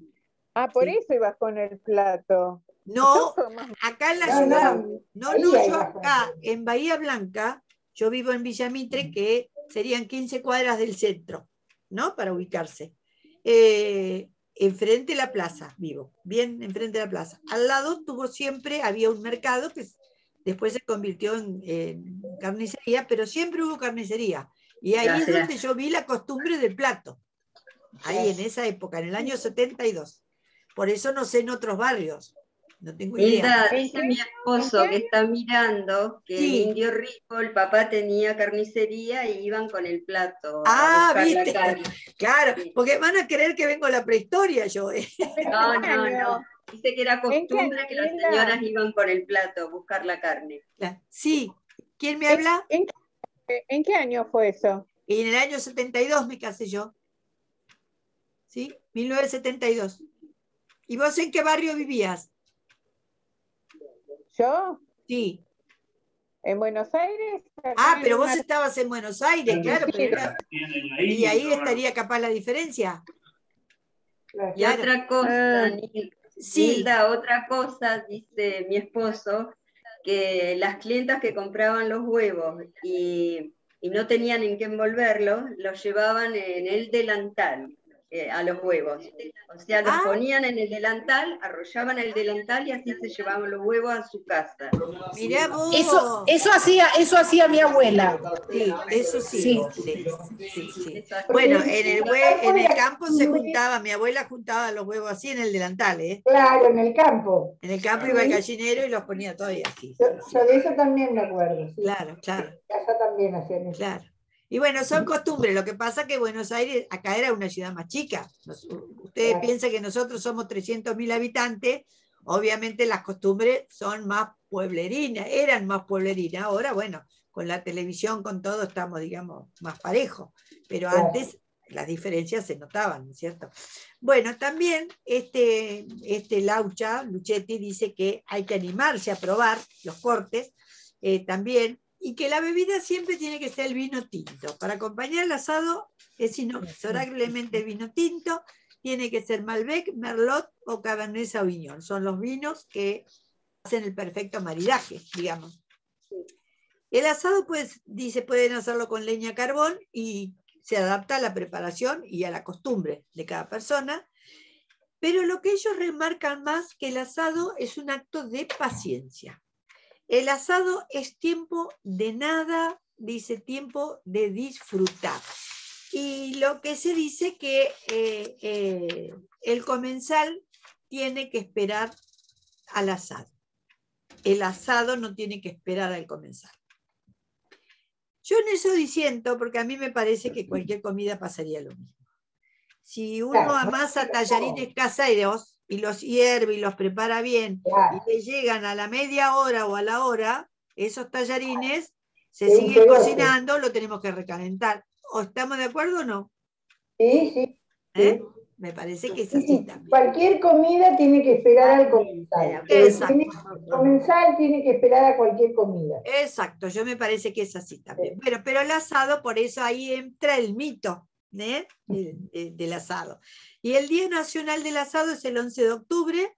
Se hace un campeonato mundial de asado. Ahora, bueno, están cortados todos estos campeonatos. Se llama el Championship barbecue, se hace en diferentes países, compiten, y también hay un campeonato federal de asados en Capital Federal, y hay una fiesta nacional, tenemos del asado, que es en Cholila, el paralelo 42, donde se hacen 500 asados con cuero, en la provincia de Chubut. Y en Capital Federal, bueno, tenemos un montón de parrillas muy importantes que, bueno, ahora han abierto, pero estuvieron trabajando con servicio de delivery. Hay un libro muy lindo que también se lo sugiero, es de Pietro Sorba. Pietro Sorba es un estudioso gastronómico, es italiano, pero él estudió todas las costumbres nuestras, y ha ido a todos, tiene varios libros, tiene parrillas y tiene bodegones de Buenos Aires, y también tiene la ruta gastronómica de la provincia de Córdoba, y el libro es de Pietro Sorba, Parrillas de Buenos Aires. Bueno, él tiene un montón de parrillas, habla de la parrilla Don Julio, primero la cabaña de las Lilas, después otra la parrilla Don Julio, Don Zoilo, el parrillón del Pobre Luis, habla del Tano, la Brigada y la Cabrera. La Cabrera, después hay otra La Raya y los platitos como parrilla famosa. La Cabrera es una parrilla. La Cabrera tiene dos locales. Dos locales. Son espectaculares. Bueno, son espectaculares. Tienen ellas, el plato preferido es el ojo de bife, que lo hacen con, tiene un peso de 800 gramos. El ojo de bife. Y tiene una particularidad, el chef se llama Gastón Ribeira, es un chef internacional que estuvo en diversos países trabajando. Tiene la particularidad que cuando abrió el local más chico no tenía lugar para una mesa de sala, o sea, para todas las ensaladas. Entonces ideó un sistema que está bárbaro, que si ustedes lo buscan en el Google, ponen parrilla la Cabrera y está espectacular. Tienen todas especies de cazuelitas chicas con las distintas ensaladas. Entonces cuando le sirve en la parrilla uno pide y va con las ensaladas. De esa forma también tiene como unas sartenes chiquititas de hierro. Guarniciones de distintos tipos. Claro, para hacer las proboletas. Bueno, sí. Realmente dice que se come espectacular en esa parrilla. Que además de las ensaladas, vienen guarniciones como una crema de choclo tipo humita. De todo, sí. Son 9 o 10 cazuelitas, además de las ensaladas. Sí. Es impecable, muy bueno. Muy bueno. Y bueno, todo el mundo que va a comer dice que la gente que viene de otros países lo que pide es el ojo de bife de 800 gramos, porque eso es lo que llama la atención, ¿no? Ahora, hay que comerse los 800 gramos, ¿no? Sí. Y además la carne esta, no me acuerdo en este momento cómo se llama, pero es esa carne que maceran durante varios tiempos en una atmósfera controlada, sin oxígeno, madurada. La compra en una cabaña especial y va y las elige este chef. O sea, ahí donde uno ve la calidad. Y yo lo asocio siempre, a ver si ustedes están de acuerdo o no. El hecho, uno a veces lo da como algo tan común y tan normal ir a hacer una compra o un mandado. Y yo, que soy muy observadora de las cosas, digo, no es algo menor.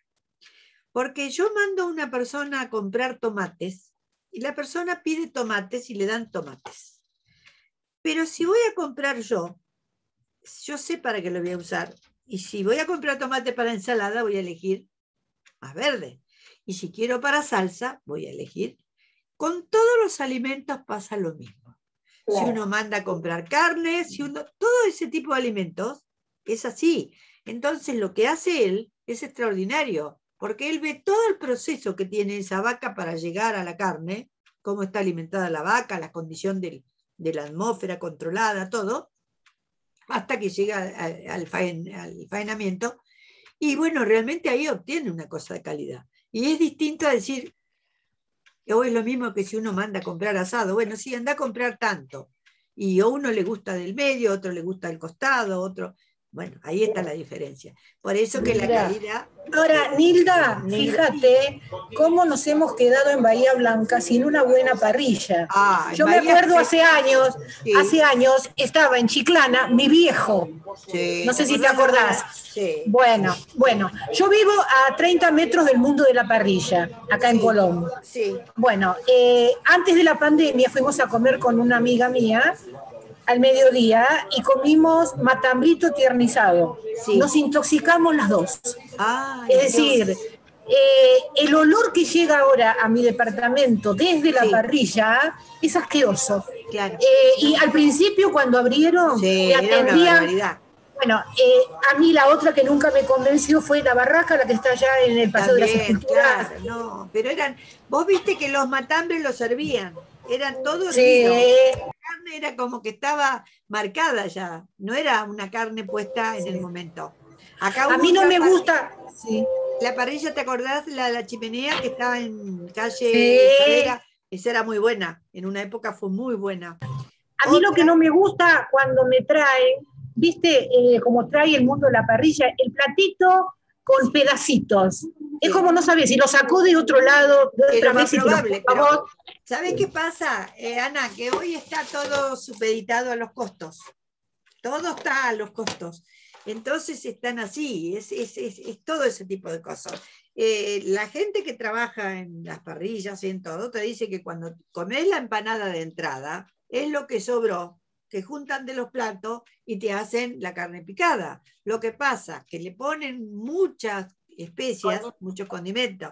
Y otra de las cosas que me dijo un señor que estudió en un instituto de gastronomía, una cosa, cuando sientas, dice, una carne picada, una preparación de carne picada que tenga gusto a vinagre, ojo, es porque le están poniendo vinagre para matar el olor y porque el vinagre es antiséptico, para que no te haga mal.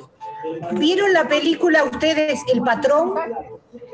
El Patrón. Sí, que me decía, sí. Bueno, cómo lava Furriel, cómo le mandan a Furriel lavar la carne en la carnicería que está podrida con lavandina. Con lavandina. Bueno, los pollos. También. Los sumergen en tinas con lavandina. ¿Te acordás los pollos de Migliorini? Claro. Los pollos benditos de Migliorini. Cuando eran blancos, que quedan asco, ese pollo que da asco, y bueno, porque está pasado por lavandina. Es así. Pero acá en Bahía sí, no tenemos. Había también una parrilla muy buena en la ruta que cerró, que ahora no sé qué local hay sobre Cabrera, mano derecha, me parece, se ve algo. Era algo así. Pasando el shopping, decís vos. Pasando el shopping cerró. Claro. Bien. No tenemos parrillas en Bahía, ahora no tenemos un lugar así para... Yo ya te digo, el mundo de la parrilla es un asco el olor ya solamente. No, ya cambió, ya fue cambiando, ya fue cambiando. Sí, es una lástima. Yo te quería comentar, cuando vos dijiste del chef que va y que mira la carne, el proceso de la carne, hay una serie en Netflix, no sé si alguna vez la comentaron, capaz que en la primera parte del curso, se llama Chef's Table. Ah, no. O sea, Chef's Table. ¿Sí? Y incluso ahora hay varias temporadas y ahí te muestran cada capítulo está destinado a un chef internacional, un chef reconocido, incluso hay un argentino, y te muestra cómo el chef va, por ejemplo, por la huerta, ¿sí? Y cómo supervisa cada alimento que él va a preparar, digamos, a elaborar. Y bueno, y además cuenta la historia del chef, cómo llegó ahí, hay uno, por ejemplo, que me llamó mucho la atención, que dice cuando abrió su restaurante servía porciones, pero así chiquititas. Y toda la gente pataleaba. Eso exige un costo. Todo pasa por lo monetario. No, sí, hay gente que cobra, qué sé yo, un plato, acá lo pagamos 500 pesos. Exacto, es eso lo que pasa. Pero realmente esa calidad hay que pagarla. Lo demás es común. Es así. Perdón, la de chef. A mí me gusta mucho el asado. Sí, es una serie en temporadas cortitas. Bueno, bueno, acá les mando... Excelente. Acá les mando el manual del asador y el autor y las parrillas de Buenos Aires para que lo vean, y les voy a mandar los apuntes, la historia del asado, el asado de tira, cómo pasó de ser carne de desecho al corte más popular de Argentina, y el argentino, la historia de este muchacho que creó locos por el asado. Eso sería. ¿Por dónde lo mandas, Nilda? Bueno, eso es lo que quiero decirle. Todos los apuntes y la clase grabada va para el grupo de WhatsApp que tenemos. Y la clase, o sea, todo este PowerPoint que pasé, lo paso por mail. Eso es la costumbre así. Yo tengo otro, Nilda, manual del asador. Sí, hay varios, hay muchos autores, sí, sí. Pero son interesantes. Son interesantes. Que me tengo que retirar. Le mando un beso a todas. Gracias. Sí, bueno, yo ya me retiro porque ya se nos pasó la hora. Espero que lo hayan pasado bien, que les haya gustado el tema. ¿Lo pasaron bien? Rosela, ¿cómo tuviste la primera clase? ¿Asadito cuándo? ¿Asadito cuándo? Me encantó. Bueno, me alegro entonces, porque era algo desconocido. Estamos viendo desde la parte social todo esto. Muy buena. Acá la historia es toda social, porque, ¿viste? Bueno, sí, pero el asadito ¿cuándo? Mucho bla, bla, el asadito, mucho bla, bla, qué lindo. ¿Cuándo festejaremos? ¿Podemos ir ya de viaje? Yo voy para Bahía Blanca, no tengo problema. Yo voy para Bahía, no tengo problema. ¿Vos de dónde sos, Sandra? Yo estoy en el Gran Buenos Aires. Estoy en el Gran Buenos Aires, en Ezeiza. Pero está bravo para venir. Mirá que ahora tenemos la variante Delta acá en Bahía, ¿eh? Estamos mal. Cualquier cosa con tal de no hacerme el asadito. Y sí, cualquier cosa con tal de no hacerme el asadito. No, vamos a esperar que si Dios quiere algo. Te inventaste una pandemia para no hacerme el asadito. Y está caro el corte de asado ahora, ¿viste? ¿No es? Pero más cara está la verdura. Yo ayer miraba, si vos equiparás 1 kilo de zapallito de tronco, sale lo mismo casi que 1 kilo de asado. Y yo prefiero el asado. Más rendidora la carne, sí. Es la más rendidora. Los zapallitos zucchini que están 280, 300 pesos el kilo, con 300 pesos de carne, uno hace una comida mucho más abundante. El zapallito que no quedó nada. Y hay que agregarle cosas. Así que bueno, que tengan muy buena semana, que lo pasen bien. Y esperemos vernos si Dios quiere jueves. Aviso para todas. Chao. Que sigan bien. Gracias. Adiós. Adiós.